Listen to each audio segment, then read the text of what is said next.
औज़ुबिल्लाहिमिनश्शैतानिर्रजीम बिस्मिल्लाहिर्रहमानिर्रहीम क़ाल रब्बि इश्रह ली सदरी वयस्सिर ली अमरी वहलुल उक़दतम मिन लिसानी यफ़क़हू क़ौली वलैसा लिल इंसानि इल्ला मा सआ। अस्सलामु अलैकुम फ्रेंड्स, उम्मीद करता हूँ कि आप सब लोग खैरियत से होंगे और अपनी अपनी ज़िंदगियों में बहुत सारा एंजॉय कर रहे होंगे। अगेन आप लोगों को मैं अपने इस यूट्यूब चैनल पे वेलकम करता हूँ। अगर आप लोग न्यू हैं तो काइंडली मेरे इस चैनल को सब्सक्राइब करें, लाइक करें और शेयर करें ताकि मेरी आने वाली हर नई वीडियो आप लोगों तक आसानी से पहुँच सके। हम लोग 8वें चैप्टर की एक्सरसाइज कर रहे थे और आज हमने लॉन्ग क्वेश्चन आंसर करने हैं। टोटल लॉन्ग क्वेश्चन आंसर जो इस एक्सरसाइज के हैं वो 12 हैं और जिसके अंदर आज हम 6 क्वेश्चन आज करेंगे और जो रिमेनिंग 6 क्वेश्चन हैं वो इंशाल्लाह हम नेक्स्ट लेक्चर में करेंगे। तो आइए चलते हैं अपने क्वेश्चंस पे। सबसे पहला क्वेश्चन है compare and contrast the properties of alkali and alkaline earth metal. Alkali और अल्कलाइन अर्थ मेटल की जो प्रॉपर्टीज़ है, अब यहाँ पे उसने ये नहीं बोला कि फिजिकल प्रॉपर्टीज़ या केमिकल प्रॉपर्टीज़, उसने जनरली बोल दिया है properties of alkali and alkaline earth metal. ठीक है, तो यानी कि इनकी प्रॉपर्टीज़ को आप क्या करें, आपस में कंपेयर करें और इनके अंदर जो है ना कौन कौन सी प्रॉपर्टीज़ इन अल्कली और अल्कलाइन अर्थ मेटल की आपस में डिफ़र करती हैं, ये चीज़ बताएं। तो जाहिर है इसके अंदर फिजिकल प्रॉपर्टी और केमिकल प्रॉपर्टीज़ दोनों आ जाती हैं, तो आपने दोनों लेक्चर करने हैं। ये ऑलरेडी मैंने दोनों लेक्चर डिलीवर किए हुए हैं, physical properties of alkali and alkaline earth metal पे भी और chemical properties of alkali and alkaline earth metal पे। तो ये लेक्चर जो 178 है ये physical properties of alkali and alkaline earth metal है और जो लेक्चर 179 है ये chemical properties of alkali and alkaline earth metal है। ये दोनों लेक्चर आप लोग देख लीजिएगा। आगे सेकंड क्वेश्चन है discuss the inert character of silver and gold. Inert character बोलते हैं कि ऐसा करेक्टर जिसके अंदर जो हमारे पास एलिमेंट है या जो हमारे पास मेटल है वो रिएक्शन ना करे। इनर्ट मेटल जो ऐसा मेटल जो रिएक्शन ना करे, ये जो लीस्ट रिएक्टिव हो उसको हम इनर्ट मेटल बोलते हैं। तो हमने गोल्ड, प्लेटिनम और सिल्वर की इनर्टनेस पढ़ी थी हमने, ठीक है। तो उसके अंदर जो है ना यहाँ पे क्वेश्चन के अंदर वो सिल्वर और गोल्ड का सिर्फ कह रहा है कि सिल्वर और गोल्ड जो है ये इनर्ट मेटल हैं, तो आप जो है इनको एक्सप्लेन करें। तो आपने यहाँ पे प्लेटिनम नहीं करना साथ, तो आप लेक्चर जो 180 लेक्चर है उसको देखें तो उसके अंदर सिल्वर और गोल्ड जो है इन दोनों की जो इनर्टनेस है या जो इनर्ट कैरेक्टर है उसको जाके एक्सप्लेन कर लें या उसको जाके देख लें। आगे थर्ड क्वेश्चन है why are cations smaller and anions are bigger in size than their respective neutral atom. Basically जो एक कैटाइन होता है उसका न्यूट्रल एटम के मुकाबले में साइज़ क्या होता है, कम होता है, और जो एनाइन होता है उसका न्यूट्रल एटम के कंपैरिजन में साइज़ क्या होता है, बड़ा साइज़ होता है। तो कहते हैं कि इसका क्या रीज़न है, इसकी क्या वजह है कि कैटाइन का साइज़ छोटा क्यों होता है और जो एनाइन है उसका साइज़ बड़ा क्यों होता है, क्या रीज़न है इसके पीछे। तो ये बेसिकली थ्योरी के अंदर जो है ना मैंने आप लोगों को ये चीज़ नहीं बताई थी, मे भी जर्नली बता दी हो कहीं पे, लेकिन जो है ना इतनी डिटेल में हमने डिस्कस नहीं था किया। तो ये जो क्वेश्चन है बहुत ही इंपॉर्टेंट क्वेश्चन है पेपर पॉइंट ऑफ व्यू के लिहाज से। तो इसका आंसर देखते हैं। The neutral atom have equal number of electrons and protons and have specific size. अब जानते हैं भी जितने भी जो न्यूट्रल एटम है, लाइक कार्बन का एटम है, हाइड्रोजन का एटम है, नाइट्रोजन का एटम है, ऑक्सीजन का एटम है, ये कोई भी मेटल है, sodium, potassium, rubidium, magnesium, calcium, कोई भी एटम है, इनके जो न्यूट्रल एटम है तो अगर आप देखें तो इनके जो है ना नंबर ऑफ इलेक्ट्रॉन्स और प्रोटॉन इक्वल होता है। एक न्यूट्रल एटम के ऊपर जो चार्ज होता है वो 0 होता है। उसका मतलब क्या होता है कि उसमें नंबर ऑफ इलेक्ट्रॉन्स और नंबर ऑफ प्रोटॉन्स क्या होते हैं, इक्वल होते हैं। फॉर एग्जाम्पल हाइड्रोजन है, तो हाइड्रोजन का अगर आप प्योर एक एटम लिखते हैं तो उसकी जो बेसिकली ऑक्सीडेशन स्टेट होती है वो 0 होती है। ये जो नेट चार्ज होता है वो 0 होता है, क्योंकि इसके अंदर एक ही प्रोटॉन है और साथ में आप कह सकते हैं कि एक ही इलेक्ट्रॉन है, यानी कि एक ही प्रोटॉन और एक ही इलेक्ट्रॉन, नंबर ऑफ प्रोटॉन और इलेक्ट्रॉन क्या है, इक्वल है। तो नेट चार्ज क्या है इसके ऊपर, 0 है। तो न्यूट्रल एटम जितने भी एलिमेंट्स की पीरियोडिक टेबल के अंदर जितने भी एलिमेंट हैं उनके जितने भी न्यूट्रल एटम हैं तो आप कह सकते हैं कि उनके ऊपर चार्ज, नेट चार्ज क्या होता है, 0 होता है। और इस तरह जो है ना जब नेट चार्ज 0 होता है तो उनका एक स्पेसिफिक साइज होता है। हाइड्रोजन के एटम का एक स्पेसिफिक साइज है, कार्बन के एटम का एक स्पेसिफिक साइज है, ठीक है। When an electron is removed or an atom when lose its valence electron, then a cation is formed having positive charge. जब कोई भी न्यूट्रल एटम इलेक्ट्रॉन लूज करता है, अपने वैलेंस शेल से इलेक्ट्रॉन लूज करता है, तो बेसिकली उसके ऊपर क्या आ जाता है, एक पॉजिटिव चार्ज आ जाता है। नंबर ऑफ इलेक्ट्रॉन्स क्या हो जाते हैं, कम हो जाते हैं, और नंबर ऑफ प्रोटॉन क्या हो जाते हैं, बढ़ जाते हैं। तो इस तरह एटम के ऊपर जो नेट चार्ज आता है वो पॉजिटिव चार्ज आ जाता है, जिसको हम कैटाइन बोलते हैं। The total number of electrons in a cation reduces and the net positive charge increases. Basically cation के अंदर जो टोटल नंबर ऑफ इलेक्ट्रॉन है वो जाहिर है एक इलेक्ट्रॉन निकल गया, नंबर ऑफ इलेक्ट्रॉन और प्रोटॉन इक्वल थे। जब एक इलेक्ट्रॉन निकल गया तो क्या हुआ कि नंबर ऑफ इलेक्ट्रॉन कम हो गए, रिड्यूस हो गए, और जो पॉजिटिव चार्जेस है या जो पॉजिटिव आप कह सकते हैं कि प्रोटॉन है सॉरी न्यूक्लियस के अंदर, वो क्या है वो बढ़ गए हैं। जब प्रोटॉन न्यूक्लियस के अंदर क्या है बड़े हैं, यानी कि उनकी तादाद ज़्यादा हो गई है और इलेक्ट्रॉन की तादाद क्या हो गई है कम हो गई है, तो इसका मतलब क्या है कि न्यूक्लियर चार्ज जो है वो बढ़ गया है। ठीक है, न्यूक्लियर चार्ज के बढ़ने से क्या होना है आगे देखते हैं। It means nuclear charge increases, nuclear charge बढ़ गया। Due to increase in nuclear charge the remaining valence electrons are strongly attracted inside towards the nucleus. तो जो बाहर वैलेंस शेल वाले जो इलेक्ट्रॉन रह गए होंगे, जो इलेक्ट्रॉन लूज हो गए हैं वो तो लूज हो गए हैं, ठीक है, कैटाइन बन गया है। एक इलेक्ट्रॉन लूज हुआ है, 2 इलेक्ट्रॉन लूज हुए हैं, 3 इलेक्ट्रॉन लूज हुए हैं, वो इलेक्ट्रॉन लूज हो गए हैं। अब जो रिमेनिंग इलेक्ट्रॉन है वहाँ पे वैलेंस शेल के अंदर, वो क्या है, वो फिर जो है ना न्यूक्लियर चार्ज के बढ़ जाने की वजह से स्ट्रांगली अट्रैक्ट होंगे न्यूक्लियस की तरफ, inside the nucleus, inside the atom. ठीक है, एटम के अंदर न्यूक्लियस की तरफ जो है ना वो क्या होंगे, न्यूक्लियस की तरफ अट्रैक्ट होंगे, जिसकी वजह से जो नेट साइज होगा आयन का वो क्या होगा, वो कम हो जाएगा। यानी कि जो बाहर वैलेंस इलेक्ट्रॉन होंगे जैसे वो न्यूक्लियस की तरफ अट्रैक्ट होंगे तो आप कह सकते हैं कि वो एटम का जो साइज है वो श्रिंक हो जाएगा। इस तरह इन this way the ionic size shrinked, ion का जो साइज है वो क्या होगा, श्रिंक हो जाएगा। Also when an electron is lost, अच्छा ये एक रीज़न था कि इलेक्ट्रॉन लूज हुआ तो न्यूक्लियर के अंदर चार्ज बढ़ गया, न्यूक्लियस के अंदर चार्ज बढ़ गया, या आप कह सकते हैं न्यूक्लियर चार्ज बढ़ गया। न्यूक्लियर चार्ज के बढ़ने से जो रिमेनिंग वैलेंस इलेक्ट्रॉन थे वो क्या हुए, न्यूक्लियस की तरफ अट्रैक्ट हुए, और इस तरह एटम का साइज क्या हो गया, श्रिंक हो गया। ये हमारे पास पहला रीज़न था, यानी कि जो आयन का साइज़ है वो स्मॉल क्यों होता है, कैटाइन का साइज सॉरी, कैटाइन का साइज़ क्या होता है, स्मॉल क्यों होता है। आगे नेक्स्ट है हमारे पास, also when an electron is lost from valence shell the number of shell also reduces and the net size of atom decreases. ये पहला रीज़न था। अब दूसरा रीज़न क्या है कि जैसे ही जाहिर है कि जो वैलेंस इलेक्ट्रॉन है, मे बी वो वैलेंस इलेक्ट्रॉन जो है वो एक इलेक्ट्रॉन हो सकता है, जो वैलेंस शेल है उसके अंदर एक इलेक्ट्रॉन हो सकता है, या जो वैलेंस शेल है उसके अंदर 2 इलेक्ट्रॉन हो सकते हैं, जो वैलेंस शेल है उसके अंदर 3 इलेक्ट्रॉन हो सकते हैं। तो जब एक एटम अपना एक इलेक्ट्रॉन लूज करेगा जिसके वैलेंस शेल में एक ही इलेक्ट्रॉन है, तो जाहिर है जब इलेक्ट्रॉन निकलेगा तो शेल भी ख़त्म हो जाएगा। जब शेल ख़त्म होगा तो जाहिर है नंबर ऑफ शेल की तादाद जो है ओवरऑल वो क्या हो जाएगी, कम हो जाएगी। इसी तरह अगर वैलेंस शेल में 2 इलेक्ट्रॉन है, अगर वो एटम दोनों इलेक्ट्रॉन लूज कर दे तो फिर भी जो है ना वो वैलेंस शेल क्या होगा, वो ख़त्म हो जाएगा। तो अब जो वैलेंस शेल होगा वो उससे नीचे वाला वैलेंस शेल होगा जो कि कम्प्लीटली फिल्ड होगा।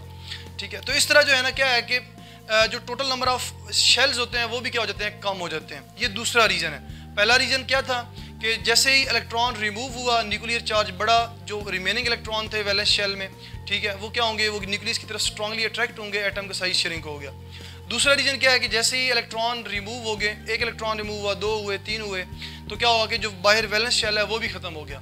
जब वैलेंस शेल ख़त्म हो गया तो जाहिर है कि नंबर ऑफ शेल्स जो टोटल फ़र्ज़ करें किसी एटम के अंदर 4 नंबर ऑफ वैलेंस शेल थे, ठीक है, सॉरी टोटल 4 शेल थे, तो वैलेंस शेल क्या हो गया, अगर रिमूव हो गया तो अब कितने रह गए, पीछे 3 शेल रह गए टोटल। तो इस तरह क्या है, नंबर ऑफ शेल जो है ना वो भी रिड्यूस हो जाते हैं। जाहिर है जब नंबर ऑफ शेल रिड्यूस होंगे तो एटम का साइज़ क्या हो जाएगा, कम हो जाएगा। So a cation will always have a smaller size to its neutral atom. तो इस तरह जो है ना कैटाइन का जो साइज़ होता है वो न्यूट्रल एटम के कंपैरिजन में क्या होता है, छोटा होता है। ठीक है, और उसके हमने 2 रीज़न पढ़ लिए हैं। आगे नेक्स्ट है हमारे पास, similarly when an electron is added और an atom when gain electron, जब एक इलेक्ट्रॉन एटम के अंदर ऐड किया जाता है या कोई भी atom neutral atom electron gain करता है, then anion is formed having negative charge on it, तब क्या होता है, यानी कि एटम के ऊपर नेगेटिव चार्ज आ जाता है जिसको हम एनाइन बोलते हैं। The total number of electron increases. अब आप यहाँ पे देखें, हम बाहर से इलेक्ट्रॉन ऐड कर रहे हैं, पहले न्यूट्रल एटम है, number of electron proton equal है, बाहर से इलेक्ट्रॉन और ऐड कर दिया, एक इलेक्ट्रॉन ऐड किया, 2 इलेक्ट्रॉन ऐड किए, 3 इलेक्ट्रॉन ऐड किए। जब इलेक्ट्रॉन ऐड करेंगे तो जाहिर है उसके ऊपर क्या आ गया, नेगेटिव चार्ज आ गया। तो मतलब क्या हुआ कि नंबर ऑफ इलेक्ट्रॉन्स बढ़ गए। जब नंबर ऑफ इलेक्ट्रॉन बढ़ गए, so the net charge anion is negative, तो पूरे आयन के ऊपर नेट चार्ज क्या होगा, नेगेटिव होगा। इन this way nuclear charge positive charge decreases. अब जाहिर है जब इलेक्ट्रॉन बढ़ गए हैं तो प्रोटॉन क्या हो गए हैं, कम हो गए न्यूक्लियस के अंदर। न्यूक्लियस में जैसे ही प्रोटॉन कम हो गए, बाहर इलेक्ट्रॉन ज़्यादा हो गए, तो जो न्यूक्लियस का होल्ड होगा वैलेंस इलेक्ट्रॉन के ऊपर वो भी क्या हो जाएगा, कम हो जाएगा। न्यूक्लियस इतना स्ट्रांगली अट्रैक्ट नहीं कर पाएगा वैलेंस इलेक्ट्रॉन को, क्योंकि वैलेंस इलेक्ट्रॉन ज़्यादा हो चुके हैं। तो इलेक्ट्रॉन जब ज़्यादा हो चुके हैं तो इस तरह न्यूक्लियस का जो होल्ड है वो कम हो जाता है। न्यूक्लियस का होल्ड कम होने से क्या होगा, इन this way nuclear charge positive charge decreases and the hold of nucleus towards valence electron decreases and the incoming electron repels the desired valence electron. अब जाहिर है जो बाहर से इलेक्ट्रॉन आ रहा है और जो ऑलरेडी वैलेंस शेल के अंदर इलेक्ट्रॉन है तो वो उन इलेक्ट्रॉन को क्या कर रहा है, रिपेल भी कर रहा है, ठीक है, यानी अपने से दूर कर रहा है। जब जाहिर है अपने से दूर करेगा तो क्या होगा, वो ज़्यादा वॉल्यूम घेरेंगे, तो जिस तरह जब ज़्यादा वॉल्यूम जो है ना ऑक्यूपाई करेंगे तो इसकी वजह से क्या होगा कि एटम का साइज़ बढ़ जाएगा। तो यहाँ पे भी दो रीज़न है कि पहला रीज़न क्या है कि जब आप इलेक्ट्रॉन ऐड करेंगे एटम के अंदर या एटम इलेक्ट्रॉन गेन करेगा तो क्या होगा कि नंबर ऑफ इलेक्ट्रॉन इंक्रीज़ हो जाएंगे, न्यूक्लियस का होल्ड बाहर वाले इलेक्ट्रॉन के ऊपर क्या हो जाएगा, कम हो जाएगा। जब न्यूक्लियस का होल्ड बाहर वाले इलेक्ट्रॉन पे कम होगा तो क्या होगा कि वो इलेक्ट्रॉन दूसरे इलेक्ट्रॉन को रिपेल करेंगे और जिसकी वजह से एटम का साइज़ क्या हो जाएगा, बढ़ जाएगा। तो ये इसका दूसरा बड़ा रीज़न था। In this way the size of anion become bigger to its neutral atom. इस तरह एक एनायन का जो साइज़ होता है वो एक न्यूट्रल एटम के कंपैरिजन में क्या होता है, ज़्यादा होता है या बड़ा होता है। तो आगे नेक्स्ट चलते हैं। नेक्स्ट हमारे पास फोर्थ क्वेश्चन है, discuss why hardness and softness of a metal depends upon its metallic bonding. कि एक मेटल की जो हार्डनेस है या सॉफ्टनेस है वो मेटालिक बॉन्डिंग के ऊपर किस तरह डिपेंड करती है, आप एक्सप्लेन करें। तो आंसर क्या है, the hardness and softness of a metal depends upon the strength of metallic bond. कोई भी मेटल सॉफ्ट है या हार्ड है या उसके अंदर सॉफ्टनेस है या हार्डनेस है, वो किस वजह से है, वो बेसिकली मेटालिक बॉन्डिंग की वजह से। उसके अंदर मेटालिक बॉन्ड जो है वो स्ट्रॉन्ग है या वीक है। अगर तो स्ट्रॉन्ग मेटालिक बॉन्ड है उसके अंदर तो क्या आगे वो मेटल हार्ड होगा, और अगर उसके अंदर मेटालिक बॉन्ड वीक है तो वो मेटल क्या होगा, आप कह सकते हैं कि सॉफ्ट होगा। मज़ीद देखते हैं, if the metal atom have greater number of valence electron then these electrons are able to make strong metallic bond between metal atom। अगर तो कोई मेटल एटम जो है, कोई ऐसा मेटल जिसके वैलेंस शेल में ज़्यादा इलेक्ट्रॉन हो, फ़र्ज़ करें आप कह सकते हैं कि 2 इलेक्ट्रॉन हो, 3 इलेक्ट्रॉन हो, तो वो 2 या 3 इलेक्ट्रॉन जब लूज़ करेगा तो क्या होगा कि वहाँ पे एक इलेक्ट्रॉन का पूल क्रिएट होगा, ठीक है। यानी कि ज़ाहिर है जो मेटल होता है, मेटल का अगर आप एक पीस लें तो उसके अंदर मिलियंस एंड ट्रिलियंस ऑफ जो है ना मेटल एटम होते हैं। तो million and trillions of atom अगर 2-2, 3-3 इलेक्ट्रॉन लूज़ करें तो एक बहुत बड़ा इलेक्ट्रॉन का एक पूल बनता है, ठीक है। अब क्या है कि जितने इलेक्ट्रॉन ज़्यादा होंगे तो वहाँ पे जो मेटेलिक बॉन्ड बनेगा वो स्ट्रॉन्ग मेटेलिक बॉन्ड बनेगा, ठीक है। Similarly, if the size of metallic atom is smaller, the attraction of electron towards nucleus is greater। अब क्या है कि दूसरा रीज़न क्या है कि अगर मेटल का जो है ना मेटल एटम का साइज़ क्या है, छोटा है, तो जो इलेक्ट्रॉन होंगे, ज़ाहिर है जब वो इलेक्ट्रॉन लूज़ कर चुकेगा उसके बाद जो वैलेंस शेल में रिमेनिंग इलेक्ट्रॉन होंगे वो न्यूक्लियस की तरफ ज़्यादा अट्रैक्ट होंगे। जब न्यूक्लियस की तरफ ज़्यादा अट्रैक्ट होंगे तो क्या होगा कि मेटल का जो साइज़ होगा ज़ाहिर है वो भी छोटा होगा, और इस तरह जो बॉन्ड बनेगा दूसरे मेटल एटम के साथ वो भी क्या होगा, वो स्ट्रॉन्ग बॉन्ड बनेगा। तो ये दो रीज़न है बेसिकली कि एक जो स्ट्रॉन्ग बॉन्ड बनता है एक मेटालिक एटम के बीच में, 2 मेटालिक एटम के बीच में जो स्ट्रॉन्ग बॉन्ड बनता है तो वो किस तरह बनता है। In this way strong metallic bond is formed and the metal will be considered as hard metal. इस तरह एक strong metallic bond 2 metal atom के बीच में बनेगा और इस तरह जो है ना आप कह सकते हैं वो मेटल क्या होगा, हार्ड होगा, सख्त होगा। If the metal atom have less number of electrons in its valence shell, अगर ऐसा मेटल जिसके वैलेंस शेल में नंबर ऑफ इलेक्ट्रॉन क्या है, कम है, फ़र्ज़ करें कि अल्कली मेटल है, उनके वैलेंस शेल में एक ही इलेक्ट्रॉन होता है, and have bigger sizes such as alkali metal, और क्या है कि उनका साइज़ बड़ा हो, यानी कि उनके वैलेंस शेल में एक ही इलेक्ट्रॉन हो या कम इलेक्ट्रॉन हो, तो दूसरा क्या है कि उनका साइज़ बड़ा हो। तो इस तरह जो मेटल एटम है जब ये दूसरे मेटल एटम के साथ बॉन्ड बनाएगी, मेटालिक बॉन्ड बनाएगी, तो वीक मेटालिक बॉन्ड बनेगा, क्योंकि वहाँ पे नंबर ऑफ इलेक्ट्रॉन भी कम होंगे और मेटल एटम का साइज़ भी क्या होगा, बड़ा होगा, जिसकी वजह से दूसरे मेटल एटम के साथ जो बॉन्ड बनेगा वो क्या बनेगा, वीक बॉन्ड बनेगा। और वीक बॉन्ड बनने की वजह से क्या होगा कि आप कह सकते हैं वो मेटल सॉफ्ट होगा, उनके मेटल के एटम को हम जो है ना इजीली सेपरेट कर सकते हैं। तो अब ये कहने का मतलब ये सॉफ्टनेस का मतलब ये है, जिस तरह हम नाइफ से कट कर सकते हैं ना ये सोडियम पोटाशियम को, तो इस तरह जो है ना क्या है कि जाहिर है कट करना कितना आसान है, कोई इतना मुश्किल काम तो नहीं है, थोड़ी सी फोर्स से जो है ना हम उनके मेटल के एटम को जो है ना वो सेपरेट कर रहे होते हैं। इस तरह then a weak metallic bond is formed and metal is considered as soft metal. इस तरह मेटल 2 मेटल एटम के बीच में एक वीक बॉन्ड बनेगा और मेटल जो है वो सॉफ्ट कंसिडर किया जाएगा। आगे 5th क्वेश्चन है, give the reaction of sodium with water, oxygen, chlorine and hydrogen. Sodium का रिएक्शन जो है ना लिखें वाटर के साथ, ऑक्सीजन के साथ, क्लोरीन के साथ और हाइड्रोजन गैस के साथ। तो सबसे पहले सोडियम का वाटर के साथ रिएक्शन है। सोडियम वाटर के साथ रिएक्शन करके क्या बनाता है, सोडियम हाइड्रोक्साइड स्ट्रॉन्ग बेस बनाता है और साथ में हाइड्रोजन गैस लिबरेट होती है। यहाँ पे जो है ना ये 2 सोडियम है और 2 वाटर है। ये बेसिकली क्या है, ये बैलेंसिंग है, इक्वेशन को बैलेंस किया हुआ है। बैलेंसिंग का मतलब ये होता है कि जितने number of atom left side पे हैं रिएक्टेंट में है, ठीक है, इधर इतने ही number of atom right side पे भी होने चाहिए। फ़र्ज़ करें यहाँ पे कितने ऑक्सीजन है, कितने हाइड्रोजन है, यहाँ पे 4 हाइड्रोजन है इधर, तो इस साइड भी 4 हाइड्रोजन है, 2 ये और 2 हाइड्रोजन ये। इसी तरह यहाँ पे कितने ऑक्सीजन है, 2 ऑक्सीजन है, तो यहाँ पे भी कितने ऑक्सीजन है, 2 ऑक्सीजन है। सोडियम कितने हैं, यहाँ पे 2 सोडियम है, तो इधर भी कितने हैं, 2 सोडियम है। तो इस तरह जो है ना ये इक्वेशन बैलेंस है। अगर आप ये 2 साथ में ना ऐड करें तो इस तरह इक्वेशन बैलेंस नहीं होती। बाकी जो है ना अगर आप जनरली लिखना चाहते हैं इक्वेशन बैलेंस, समटाइम बैलेंस करना इतना जो है ना मैटर नहीं करता, लेकिन अगर आप बैलेंस कर देते हैं तो वो ज़्यादा बेस्ट होता है। आगे सोडियम का ऑक्सीजन के साथ रिएक्शन है। सोडियम ऑक्सीजन के साथ रिएक्शन करके सोडियम ऑक्साइड बनाती है। ये हमारे पास क्या है, Na2O, सोडियम ऑक्साइड। तो इस तरह आगे सोडियम क्लोरीन के साथ रिएक्शन करके क्या बनाती है, सोडियम क्लोराइड सॉल्ट बनाती है। आगे सोडियम हाइड्रोजन के साथ रिएक्शन करके सोडियम हाइड्राइड बनाती है, NaH। अच्छा, इनके ऊपर चार्जेस देख लेते हैं, ऑक्सीडेशन स्टेट इनकी देख लेते हैं। यहाँ पे सोडियम के ऊपर +1 है, ऑक्सीजन के ऊपर -1 और हाइड्रोजन के ऊपर +1। इस तरह सॉरी ऑक्सीजन के ऊपर क्या है, -2 यहाँ पे। तो इस तरह +2 -2 इक्वल हो जाते हैं। आगे यहाँ पे देखें, यहाँ पे सोडियम के ऊपर +1 है और ऑक्सीजन के ऊपर -2 है, यानी कि सोडियम में 1 इलेक्ट्रॉन लूज़ किया और ऑक्सीजन ने 2 इलेक्ट्रॉन गेन किए।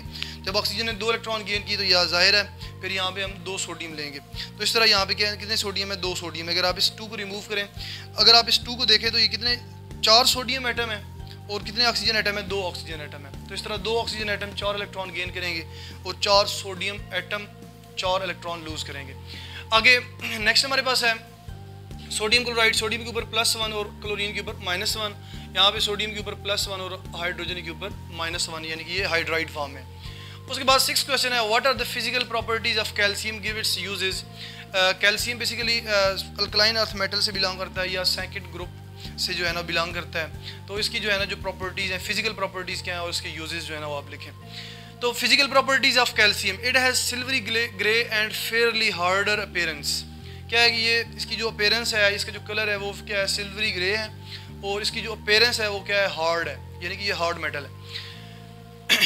आगे सेकंड है, its atomic size is 197 picometre and ionic size cation is 99 picometre. तो यहाँ पे देखें आप, ये एटम का साइज, कैल्शियम एटम का साइज, ये बेसिकली क्या है, कैल्शियम है। इसका एक एटम ले तो उसका जो एटॉमिक साइज है वो कितना है, 197 पिकोमीटर है। जबकि जब ये इलेक्ट्रॉन 2 इलेक्ट्रॉन लूज़ करेगा तो जाहिर है, हमने पढ़ा अभी जो है ना इसी लेक्चर के अंदर पढ़ा है कि जो कैटाइन का साइज़ होता है वो उसके ओरिजिनल एटम या न्यूट्रल एटम से क्या होता है, कम होता है। तो इसका कैटाइन का साइज़ कम होकर जब ये 2 इलेक्ट्रॉन लूज़ करेगा तो इसका साइज़ कम होकर कितना हो जाएगा, 99 पिकोमीटर हो जाएगा। आगे थर्ड है, इट्स रिलेटिव डेंसिटी इज़ 1.55 ग्राम पर सेंटीमीटर क्यूब। आगे 4 है, इट इज़ मेलिएबल एंड डुक्टाइल। ये मेलिएबल और डुक्टाइल है, यानी कि इसको आप कह सकते हैं कि वायर्स के अंदर भी ड्रॉन कर सकते हैं। इसके अलावा लेकिन करते नहीं है क्योंकि इतना जो है ना ये मेलिएबल और डुक्टिलिटी जो प्रॉपर्टी इसके अंदर है वो किसी हद तक है, ठीक है, बहुत ज़्यादा ये मेलिएबल और डुक्टाइल नहीं है। और बाकी जो है ना इसको शीट्स के अंदर भी ड्रॉन कर सकते हैं लेकिन किसी हद तक। आगे 5th है, it is a good conductor of heat and electricity. जाहिर है मेटल है, जब इलेक्ट्रॉन लूज़ करेगा तो क्या करेगा, इलेक्ट्रिसिटी कंडक्ट करेगा, आयंस बनेंगे और साथ में जो है ना ये हीट को भी कंडक्ट करेगा। आगे 6 है, its melting point is 839 degree centigrade and boiling point is 1484 degree centigrade. आगे 7 है, its ionization energy is 590 and 1145 kilo joule per mole and have brick red flame in air. ज़ाहिर है 2 इलेक्ट्रॉन लूज़ करेगा तो 2 ionization energy होंगी। पहला electron loose करेगा तो कम आयनाइजेशन एनर्जी, यानी कम एनर्जी देनी पड़ेगी पहला इलेक्ट्रॉन वहाँ से निकालने के लिए। तो कितनी एनर्जी देनी पड़ेगी, 590 किलो जूल पर मोल। इस तरह जब दूसरा इलेक्ट्रॉन निकालेंगे तो ज़्यादा एनर्जी देनी पड़ेगी, कितनी, 1145 किलो जूल पर मोल एनर्जी देनी पड़ेगी, तब जाके दूसरा इलेक्ट्रॉन वहाँ से रिमूव होगा और जो है ना ये कैल्शियम क्या होगा, आयनाइज होगा। And have brick red flame in air. जब एयर के अंदर इसको जलाया जाता है तो इसका जो फ्लेम होता है वो ब्रिक रेड कलर का होता है। यूजेज आगे, it is use to remove sulphur from petroleum products. जब हम पेट्रोलियम जो है ना आप कह सकते हैं क्रूड ऑयल ज़मीन से निकालते हैं तो उसके अंदर सल्फर का कंटेंट भी होता है। तो सल्फर के कंटेंट को रिमूव करने के लिए बेसिकली क्या यूज़ करते हैं, कैल्शियम यूज़ करते हैं। तो आगे नेक्स्ट हमारे पास सेकंड है, it is used as reducing agent to produce chromium, uranium and zirconium. ठीक है, ये basically as a reducing agent जो है ना वो काम करता है मेटल की प्रोडक्शन, ये हमारे पास क्या है, हैवी मेटल है, क्रोमियम, यूरेनियम एंड ज़िरकॉनियम। इनकी प्रोडक्शन में जब ये हम ओर से निकालते हैं, ठीक है, तो इनको जो है ना प्यूरीफाई करने के लिए, या आप कह सकते हैं इनको रिड्यूस करने के लिए जो है ना एज अ कैल्शियम यूज़ करते हैं, ठीक है। तो इस तरह ये हमारे पास 6 क्वेश्चन थे जो कि हमने डिटेल में देखे। बाकी जो रिमेनिंग 6 क्वेश्चन है वो इंशाल्लाह हम नेक्स्ट लेक्चर में करेंगे। अगर स्टिल किसी का कोई क्वेश्चन हुआ तो कमेंट सेक्शन के अंदर क्वेश्चन करें, मैं इंशाल्लाह रिप्लाई करूँगा। इसी के साथ मैं अपना लेक्चर एंड करता हूँ। ओके, मिलते हैं नेक्स्ट लेक्चर में। इसी के साथ ही अल्लाह हाफिज़।